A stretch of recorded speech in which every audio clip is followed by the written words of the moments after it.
Yeah welcome to RR 444 allrounder. Match number 17 CSK versus DC. ఈ match అనేది మనకు April 5th match అనేది start అయిపోతుంది. అది సాటర్డే మ్యాచ్ కాబట్టి 2 మ్యాచెస్ ఉంటాయి. ఇది వచ్చేసి ఆఫ్టర్నూన్ మ్యాచ్ అనమాట. 3:30కి మ్యాచ్ అయితే స్టార్ట్ అయిపోతుంది. చెపాక్ గ్రౌండ్లో సిఎస్కే హోమ్ గ్రౌండ్లో ఈ మ్యాచ్ అనేది జరగబోతుంది. ఈ మ్యాచ్లో పిచ్ విషయానికి వస్తే మాత్రం యావరేజ్ బ్యాటింగ్ వికెటే ఉంటుంది. బట్ మనకు యావరేజ్ స్కోర్ వచ్చే అవకాశం ఉంటుంది. 180, 190 ఉంటే మాత్రం ఖచ్చితంగా సెకండ్ ఇన్నింగ్స్ ఆడే వాళ్ళకి చాలా ఇబ్బంది అవుతుంది. అండ్ మనకు స్పిన్నర్స్‌కి అయితే పండగే అనమాట. చెపాక్ పిచ్ అంటే స్పిన్నర్స్‌కి బాగా యూజ్ అయిపోతుంది. ఫేస్ బౌలింగ్ కూడా ఫస్ట్ 2-3 ఓవర్స్ యూజ్ అవుతుంది. అండ్ సెకండ్ ఇన్నింగ్స్‌లో అయితే ఇంకా స్లో అవుతుందనమాట వికెట్. సెకండ్ ఇన్నింగ్స్ ఆడేవాళ్ళు ఎవ్వరైనా కూడా 180, 190 ఉంటే చాలా కష్టం అయిపోతుందనమాట. అండ్ మనకు ఫాస్ట్ బౌలర్ చూసుకుంటే మాత్రం ఎవరైతే స్లోవర్ బాల్స్ ఏసి, యార్కర్‌లేసి లైన్ లెంత్ మెయింటైన్ చేస్తుంటారో వాళ్ళకి మాత్రమే ఉపయోగపడుతుంది. ఏదో బౌన్సర్‌లేస్తూ ఇట్లా ఇక్కడ దాకా ఏస్తుంటారు కదా! టెస్ట్ లైనింగ్ లెంత్ ఏస్తే మాత్రం ఇక్కడైతే వాళ్ళైతే వాళ్ళ బౌలింగ్ అయితే ఏం పనికిరాదిక్కడ. ఎవరైతే స్లోవర్ వన్‌లేసి లేకపోతే బ్యాక్ ఆఫ్ ది హ్యాండ్స్ ఏసి లైక్ యార్కర్స్ ఏస్తారో అలాంటి వాళ్ళకి యూజ్ ఎక్కువుంటదనమాట. లైక్ పతిరానా అండ్ స్లోవర్ వన్‌లేసేది ఇంకా ఎవరు ఖలీల్ అహ్మద్ ఏస్తుంటాడు. అండ్ మనకు ఢిల్లీ సైడ్ నుంచి ముఖేష్ కుమార్ కూడా మోహిత్ శర్మ మంచి స్లోవర్ వన్ ఏస్తుంటారు కాబట్టి మంచి పర్ఫార్మెన్స్ ఇచ్చే అవకాశం ఉంటుందనమాట వాళ్ళ సైడ్ నుంచి. చూద్దాం వాళ్ళ బ్యాటిల్స్ కూడా చెప్తాను ఈ వీడియోలో. చూద్దాం. ఈ ముందు ఈ వీడియోలోనే మాట్లాడుకుందాం వాళ్ళ గురించి కూడా. అండ్ డ్యూ ఫ్యాక్టర్ వస్తే డ్యూ ఫ్యాక్టర్ అయితే ఏముండదు. మధ్యాహ్నం మ్యాచ్ కదా! డ్యూ అయితే ఏమీ కనపడీదు. అంత ఇష్యూ ఏముండదు దాని గురించి. డ్యూ వచ్చేసరికి మ్యాచ్ కూడా కంప్లీట్ అయిపోతుంది కాబట్టి. అండ్ టాస్ విషయానికొస్తే మాత్రం ఢిల్లీ అయితే టాస్ గెలిస్తే ఫస్ట్ బ్యాటింగ్ తీసుకుంటుంది ఖచ్చితంగా. అండ్ సీఎస్‌కే వాళ్ళైతే టాస్ గెలిస్తే మాత్రం సెకండ్ బ్యాటింగే తీసుకుంటారు. ఇబ్బందని తెలిసినా కూడా సెకండ్ బ్యాటింగే తీసుకుంటారు. ఎందుకంటే వాళ్ళ స్పిన్ మీద వాళ్ళకి అంత నమ్మకం అనమాట. అంటే 140, 150, 160కి అలా కట్టడి చేసి మ్యాచ్ గెలుద్దామని చూస్తారు. ఒకవేళ ఫస్ట్ ఇన్నింగ్స్ 180, 190 కొడితే వాళ్ళే కూడా ఓడిపోవచ్చనమాట. చూసాను రాజస్థాన్‌తో ఎలా అయింది మ్యాచ్. లాస్ట్‌లో ఓడిపోయారు కదా! అందుకనేసి చెప్పా. ఓకేనా? అండ్ మనకి ఈ మ్యాచ్ ఇప్పటిదాకా ఈ గ్రౌండ్‌లో వచ్చేసి 142 మ్యాచెస్ ఆడారు. ఫస్ట్ బ్యాటింగ్ ఆడినోళ్ళు 73 మ్యాచెస్ గెలిస్తే, సెకండ్ బ్యాటింగ్ ఆడినోళ్ళు 67 మ్యాచెస్ గెలిచారు. యావరేజ్ ఫస్ట్ ఇన్నింగ్స్ స్కోర్ వచ్చేసి 160 ఉంది. యావరేజ్ సెకండ్ ఇన్నింగ్స్ స్కోర్ వచ్చేసి 150 ఉంటదనమాట. అండ్ హెడ్ టు హెడ్ డీటెయిల్స్‌కొస్తే ఇప్పటిదాకా వీళ్ళిద్దరూ సీఎస్‌కే అండ్ ఢిల్లీ 30 టైమ్స్ ఆడారనమాట. 30 టైమ్స్‌లో కూడా సీఎస్‌కే 19 టైమ్స్ గెలిచింది. అండ్ డీసీ వాళ్ళొచ్చేసి 11 టైమ్స్ మాత్రమే గెలిచారనమాట. అండ్ ఇప్పటిదాకా ఈ గ్రౌండ్‌లో వచ్చేసి సీఎస్‌కే వర్సెస్ డీసీ 2 మ్యాచెస్ ఆడితే 2 మ్యాచెస్ కూడా సీఎస్‌కే వాళ్ళే గెలిచారనమాట. డీసీ ఒక్క మ్యాచ్ కూడా గెలిచలేదు ఈ గ్రౌండ్‌లో. చూద్దాం సీఎస్‌కే కంచుకోటలో ఈ మ్యాచ్ గెలిచి ఏమన్నా సాగిస్తారేమో సీఎస్‌కేకి చూడాలి. అండ్ ఫస్ట్ బ్యాటింగ్ ఆడినప్పుడు సీఎస్‌కే ఇప్పటిదాకా 12 సార్లు గెలిస్తే డీసీ వాళ్ళొచ్చేసి 4 సార్లు మాత్రమే గెలిచారు. అండ్ సెకండ్ బ్యాటింగ్ ఆడినప్పుడు సీఎస్‌కే 7 టైమ్స్ గెలిస్తే డీసీ కూడా 7 టైమ్స్ గెలిచారనమాట. అండ్ ప్లేయింగ్ 11 విషయానికొస్తే మాత్రం ఏమి ఇబ్బందులేం లేవు వీళ్ళ ప్లేయింగ్ 11లో. కాకపోతే పర్ఫార్మ్ చేయట్లేదనమాట. ఆడాల్సిన బ్యాట్స్‌మెన్‌లే లైక్ మనము రచిన్ రవీంద్ర చూసుకోవచ్చు, రుతురాజ్ గైక్వాడ్ చూసుకోవచ్చు, శివం దుబే, జడేజా, ధోని, శామ్ కరుణ్ అందరు ప్లేయర్స్ ఉన్నారు అంతే. కాకపోతే వాళ్ళ నుంచి పర్ఫార్మెన్స్ రావడం లేదు. ఓకే. రచిన్ రవీంద్ర ఆడుతున్నాడు, రుతురాజ్ ఆడుతున్నాడు. రుతురాజ్ ఓపెనింగ్ వస్తే మాత్రం సీఎస్‌కే గెలవడం చాలా కష్టం. ఎందుకంటే త్రిపాఠి మంచి పర్ఫార్మెన్స్ ఇవ్వడం లేదు. చూద్దాం వన్ డౌన్‌లో తనకు సన్‌రైజర్స్‌లో ఆడినప్పుడు వన్ డౌన్‌లోనే మంచి పర్ఫార్మెన్స్ ఇచ్చాడు. రుతురాజ్ ఇంకా ఇప్పటికి కూడా సెల్ఫిష్‌గానే ఆడితే మనం ఏం చేయలేమనమాట. తను సెల్ఫిష్‌గా ఆడతాను అని అడిగితే కామెంటేటర్‌లు లేదు ఇది ఒక గేమ్ ప్లాన్ అంటాడు. గేమ్ ప్లానో అది సెల్ఫిషో నాకైతే తెలీదు. Okay fine. మనము సీఎస్‌కే ప్లేయింగ్ 11 చూసుకుంటే మాత్రం రుతురాజ్ అండ్ రచిన్ రవీంద్ర. మనకు వన్ డౌన్‌లో వచ్చేసి Tripathi, Vijay Shankar and Ravindra Jadeja, Sam Curran, MSD and Ashwin, Noor Ahmad, Pathirana and Khaleel Ahmed. Impact ప్లేయర్‌గా శివం దుబే ఉండే అవకాశం ఉంటుంది.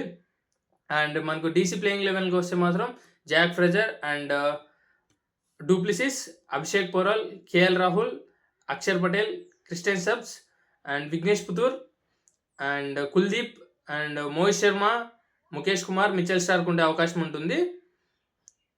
ఇంపాక్ట్ ప్లేయర్‌గా అశుతోష్ శర్మ ఉండే అవకాశం ఉంటుందన్నమాట. అండ్ వీళ్ళు ప్లేయింగ్ 11లో కూడా ఏం పెద్ద ఇబ్బంది ఏం లేదు. చూద్దాం కేఎల్ రాహుల్ ఇంకా ఒక మ్యాచే ఆడాడు కాబట్టి ఎలా పర్ఫార్మ్ చేస్తాడని చూడాల్సి ఉంటది. ఇంగా జాక్ ఫ్రెజర్ నుంచి ఇంకా అంత పెద్ద బిగ్ హిట్స్ ఏం రాలేదు. డూప్లిసిస్ పర్లేదు ఒక మ్యాచ్ ఏమో బాగానే ఆడాడు అనుకుంటా. అండ్ అశుతోష్ శర్మ ఆడాడు. ఇలాంటి స్లో పిచ్చెస్‌లో ఎలా ఆడతాడో చూడాల్సి ఉంటుంది. అండ్ ఇంకా మనకు మోహిత్ శర్మ, ముఖేష్ కుమార్ ఇంక వీళ్ళిద్దరికి చెప్పాను కదా స్లో పిచ్ ఉంటుందని. ఈ మ్యాచ్‌లో ఎలా పర్ఫామ్ చేస్తారో చూడాల్సి ఉంటుంది. అండ్ మిచెల్ స్టార్క్ అయితే ఇంకా తన గురించి చెప్పాల్సిన అవసరం ఏం లేదు. ఆబ్వియస్లీ మంచిగానే పర్ఫామ్ చేస్తుంటాడు పవర్ ప్లేలో. అండ్ ప్లేయర్ బ్యాటిల్కి వస్తే మాత్రం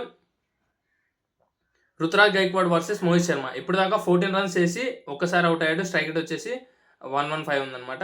మనకు రాహుల్ త్రిపాఠి వర్సెస్ అక్షర్ పటేల్ కూడా ఇప్పటిదాకా 13 రన్స్ చేసి ఒకసారి అవుట్ అయ్యాడు. స్ట్రైక్ రేట్ వచ్చేసి 76 ఉందన్నమాట.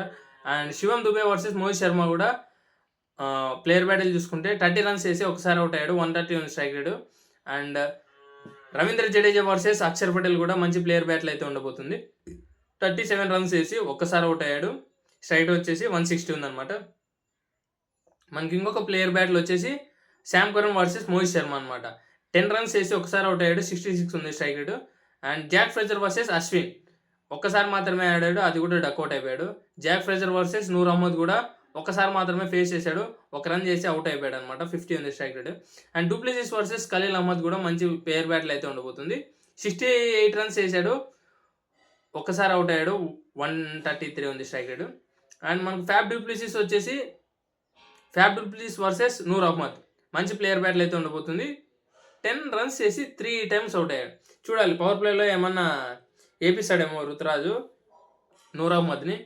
And KL Rahul versus Pathirana 13 runs చేసి ఒక్కసారి అవుట్ అయ్యాడు. 119 ఉంది strike rate. And Christian steps versus పతి రాణా 14 రన్స్ చేసి 2 టైమ్స్ అవుట్ అయ్యాడు. 82.4 ఉంది స్ట్రైక్ రేట్. అండ్ మనకు ఇంకొక ప్లేయర్, ఈ ప్లేయర్ని చూడాలి ఎలా పర్ఫామ్ చేస్తాడనేసి. అశుతోష్ శర్మ వర్సెస్ రవీంద్ర జడేజా 2 రన్స్ చేసి ఒక్కసారి అవుట్ అయ్యాడు అనమాట. 40 ఉంది strike rate. And war battle చూసుకుంటే మాత్రం ఈ మ్యాచ్లో అయితే కుల్దీప్ యాదవ్ వర్సెస్ శివం దుబే మంచి వార్ బ్యాటిల్ అయితే ఉండబోతుంది. ఎందుకంటే మనకు కుల్దీప్ యాదవ్ పవర్ ప్లే తర్వాత బౌలింగ్ చేస్తాడు. అంతలోపు 2 వికెట్స్ ఏం పడతాయి ఖచ్చితంగా సిఎస్కే వాళ్ళవి. చూడాల్సి ఉంటుంది వీళ్ళిద్దరూ. కుల్దీప్ శివం దుబేకి ఎలా బౌలింగ్ చేస్తాడనేసి. మడసనంగా వేయకపోతే మాత్రం ఇంకా మామూలుగా ఉండదు. శివం దుబేతో బయటికి కొడతారు. 90 మీటర్లు కొడతారు మామూలుగా అంటే. అండ్ స్టార్క్ వర్సెస్ గైక్వాడ్ కూడా మంచి ప్లేయర్ బ్యాటిల్ అయితే వార్ బ్యాటిల్ అయితే ఉండబోతుంది పవర్ ప్లేలోనే ఇనీషియల్గా వికెట్స్ తీసుకుంటాడు కాబట్టి స్టార్క్ మనకు చూడాల్సి ఉంటుంది అనమాట. స్టార్క్ వర్సెస్ గైక్వాడ్ ఎలా వార్ బ్యాటిల్ అయితే ఉండబోతుంది. అండ్ లాస్ట్లో 18th ఓవర్ 19th ఓవర్ ఖచ్చితంగా ఎంఎస్ ధోని అయితే బ్యాటింగ్లోకి దిగుతాడు. 19th ఓవర్ ఖచ్చితంగా స్టార్క్ అయితే వేస్తాడు కాబట్టి ఆ ఓవర్లో చూడాల్సి ఉంటుంది. ఫ్యాన్స్ అందరూ ధోని నుంచి 6 కోరుకుంటుంటారు. చూడాలి ఎలా ఫేస్ చేస్తాడనే స్టార్క్ని. And Ashutosh Sharma versus Pathirana కూడా మంచి వార్ బ్యాటిల్ అయితే ఉండబోతుంది. ఎందుకంటే లాస్ట్ 2 మ్యాచెస్ కూడా అశుతోష్ శర్మ బాగా ఆడాడు. అండ్ ఢిల్లీ గెలవాలంటే ఖచ్చితంగా అశుతోష్ శర్మ లాస్ట్లో ఫినిషింగ్ మర్సనంగా ఇవ్వాల్సి ఉంటుంది కాబట్టి సిఎస్కి గెలవాలన్నా కూడా 18th ఓవర్ 20 ఓవర్ పతి రాణా వేస్తాడు. మంచిగా పర్ఫామ్ చేయాలని అనుకుంటారు అందరూ. చూడాలి వీళ్ళిద్దరి మధ్య ప్లేయర్ బ్యాటిల్ ఎవరైతే ఉంటారో అనేసి. వార్ బ్యాటిల్ ఎలా నడుస్తుందో చూద్దాం ఈ మ్యాచ్లో. అండ్ ఫైనల్ విన్నర్ వచ్చేసి సిఎస్కే వర్సెస్ డీసీ కదా. మీరేమనుకుంటున్నారు? నాకు ఎక్కడో ఉంది కానీ హోమ్ టీమ్ సైడే వెళ్ళాలని ఉంది. కాకపోతే డీసీ స్ట్రాంగ్ టీం. ఇప్పటిదాకా చూసాం కదా 2 మ్యాచ్లు గెలిచారు.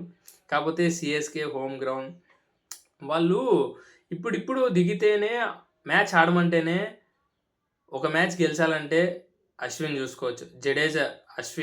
జడేజా రుతురాజ్, ధోని, ఫ్లెమింగ్ వీళ్ళందరూ కలిసి ఖచ్చితంగా ఈ మ్యాచ్ గెలిచాలి అనుకుంటే ఏదో ఒకటి చేసినా మ్యాచ్ అయితే గెలుస్తారనమాట. ఇంక వేరే ఆలోచన అవసరం లేదనమాట వాళ్ళకి.